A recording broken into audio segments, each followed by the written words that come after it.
Peruan sana soalnya saya. Peruan sana. Karena mata nih yang lalu bisa matian be berut nih.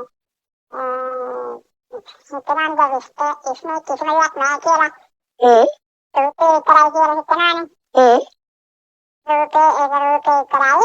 Eta kata mana warna karai warna ya sabdin jata gahala. Warna panjawat kebenaran mata. Nani dan Niswaya ගැන නෙමෙයි බලන්න කියන්නේ තමන්ගේ ඇහැ කන දිව නාසය සම ගැන නෙවෙයි. තමන්ගේ දැන් ඇහැට පේන නාසය ගැන බලන්න. ඇහැට පේන වර්ණයක්. එතකොට කටින් ශබ්දයක් දාගත්ත ශබ්දෙන් කතා කරපු ගමන් මේකට නාම රූපේ හැදෙනවා. නාමය රූපේ හැදෙනාම ඒක මනසින් මට පේනවනේ තේරෙනවනේ. මානසින් මේ එකතු කරගන්නේ දැන් ඇහැට දැනෙන එක ශබ්ද කනට ඇහෙනකොට ඒ දෙක මනසින් එකතු කරගන්නේ පොඩි දැනකින් එකතු කරගන්න. ඒකනේ මනසක් ගොඩනගෙනවා කියන්නේ. මනස වර්ධනය වෙනවා කියන්නේ ඔය දේවල් හඳුනා ගන්නකොටනේ. නේද? එන්නේ පාල්කෝ බලන්න මේ පොඩි දරුවට මනසක් ගොඩනගෙන්නේ මේ දේවල් හඳුනා ගන්නකොටනේ නැත්තම් මනසක් නැහැනේ පොඩි දරුවට.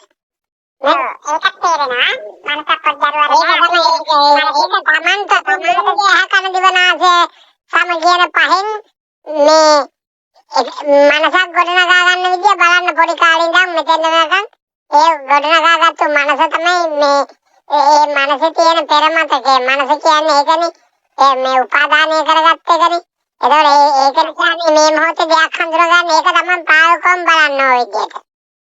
ඒ විදිහට බලනකොට දැන් සායන දැන් හිතේ රූපයක් නැවනනේ හිත ඇතුලේ. ඔය ඒක තමයි හිතේ නැවෙනව නෙවෙයිනේ. හිත ගන්න කොහොමද කියලා බලන්න. ඇහ කන දිව නාසය සම කියන පහට දැනීම හේතු කරගෙනනේ මේ නාම රූප ගැට ගහගන්නේ මනසින්. ඒතකොට ඒක නිසා නැවතත් ස්පර්ශයක් වෙනකොට ඒ පෙරමත කියන්නේ අවදි වෙන්නේ ඒකනේ හිතේ එහෙනම් මනසින් හිතට දෙන්නේ. මනසින් හදාගෙන. ඒ විදිහට බලන්න ඒක ඕක පාඩම් කරන්න නෙවෙයි ඕන තමන් ගාව ඒ ක්‍රියාව සිද්ධ වෙන බව.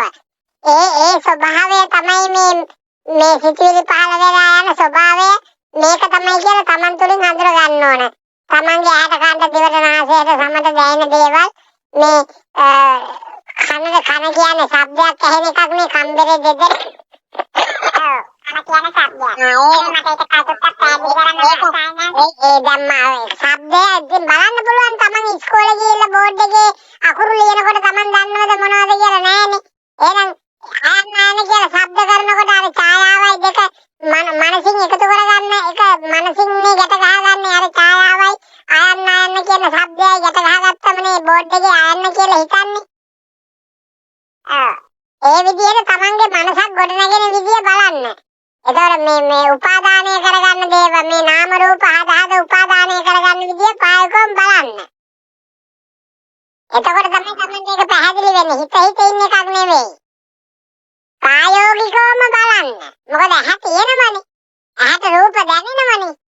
ඒ ඇහැට දැනෙනකොට හිත ඉතින් හඳුර ගන්නවනේ. එතකොට ඒ ක්‍රියාව සිද්ධ වෙන්නේ කොහොමද කියලා බලන්න. එතකොට පොඩි දරුවා ගාලේ තිබුණ නැති දේවල් කොහොමද මේ ගොඩනගාගෙන ආවේ කියලා බලන්න. දැන් මට පේන කියමු අල්මාරිය පේනකොටම දැන් මට ඒක වර්ණේ පේනවා. වර්ණ පේනවා මම දැන් මටද වර්ණේ පේන්නේ නැත්නම් ඇහැටද දැනෙන්නේ? ඇහැට පේන්නේ. ඒක තමයි හදිසි වෙන්න එපා. හදිසි වෙන්නේ නැතුව සත්‍ය දකින්න, සත්‍ය හොයන්න. ඇහැට වර්ණේ පේනවා ශබ්දෙන් මම අල්මාරිය කියලා කියනවා. අල්මාරිය කියලා කියන්නේ අල්මාරිය ඒ ඇහැට දැනෙන දේ අල්මාරිය කියලා හඳුනගෙන ඉවරලානේ කියන්නේ. ඔව් අල්මාරිය කියලා හඳුනගන්නේ මනෝවිඤ්ඤාණයෙන් නේද? ඔව් ඒක තමයි. ඉතින් මනෝවිඤ්ඤාණය හඳුනගන්න මනෝවිඤ්ඤාණයට පුළුවන්කම ලැබුණේ කොහොමද? මනෝවිඤ්ඤාණයට හඳුනගන්න මනෝවිඤ්ඤාණ වර්ණයේ ශබ්දයයි ගැට ගහන්නේ. ඒක තමයි ඒව පිළිවෙලකට බලන්න. බලලා තමන් ඒක හරියට ප්‍රත්‍යක්ෂ කරගන්න හොඳට. මොකද ඕක මේ එහෙම අත ගාගෙන යන එකක් නෙවෙයි නිවන් මාර්ගය කියන්නේ. හරියට ඇහ කන දිව නාසය සම කියන පහේ ස්වභාවයත් මගේ ඇහ කන දිව නාසය සම කියන පහේ ස්වභාවය මං හරියට අඳුර ගන්න එකක් කරන්නේ. ඒ පහේ ස්වභාවය මං හරියට අඳුර ගන්නවා. ඒ පහේ ස්වභාවය අඳුරගත්තම තමයි මේ මනස කියන එක. මනස කියන්නේ මේ උපාදානය කරගත්ත එක පෙර මතකය. ඒතර මේ පෙර මතකය මේ අර නාම රූප ගැට ගහගෙන ඒක දෙයක් විදියට පිළි අරගෙන විඳපු නිසා තමයි මේ පෙර මතකයේ උපාදානෙ. ඒක නිසා තමයි මේ මොහොතේ දෙයක් අඳුරගන්නේ. ඒක තමයි මේ මොහොතේ හටගන්න හිත. නේද? ඔන්න ඔය විදියට මේ ඇහ කන දිව නාසය සම ගැන මනස ගැන හිත ගැන හරියට දැනගත්තම තමයි සත්‍ය ඥානෙ සම්පූර්ණ වෙන්නේ. එතකොට සායනල් දැන් නාසය ගැන කොහොමද මේ බලන්නේ? දැන් නාසය දැන් නාසය ගඳ සුවඳ දැන් ඒක තමන්ට පාල්කෝ බලන්න පුළුවන් නේද? තමන්ට ගඳ දේ තව කෙනෙකුට ගඳයිද නැත්නම් තව කෙනෙකුට සුවඳ වෙන්න පුළුවන්ද? තමන්ට ගඳ දේ තව කෙනෙකුට සුවඳද? තමන්ට සුවඳ දේ තව කෙනෙකුට ගඳයිද?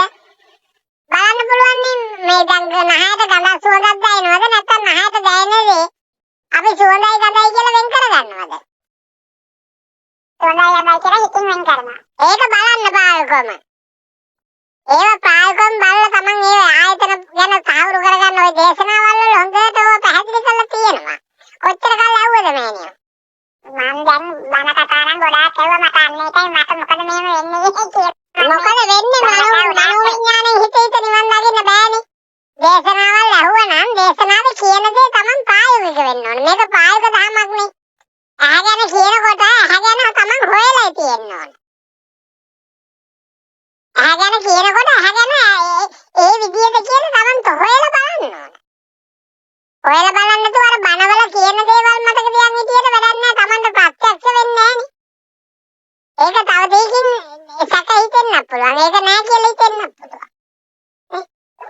මොකද අහක පේන දෙයට අපි ඇලෙන්නේ නැති ඇලෙන්නේ යටෙන්නේ ඒ ගැන දන්නේ නැති නිසා. ඒක නිසා තමයි අහක පේන දේ ගැන හරිය අහක පේනවා කියලා සිතුවිල්ලක් හට ගන්නකොටම ඒ සිතුවිල්ල හට ගන්න තැනට වෙනකම්ම මේ හේතුවක් නිසා සකස් වෙච්ච විදිහ අපිට දැනෙන්න ඕන. අපි ඒක හොයාගෙන තියෙන්න ඕන.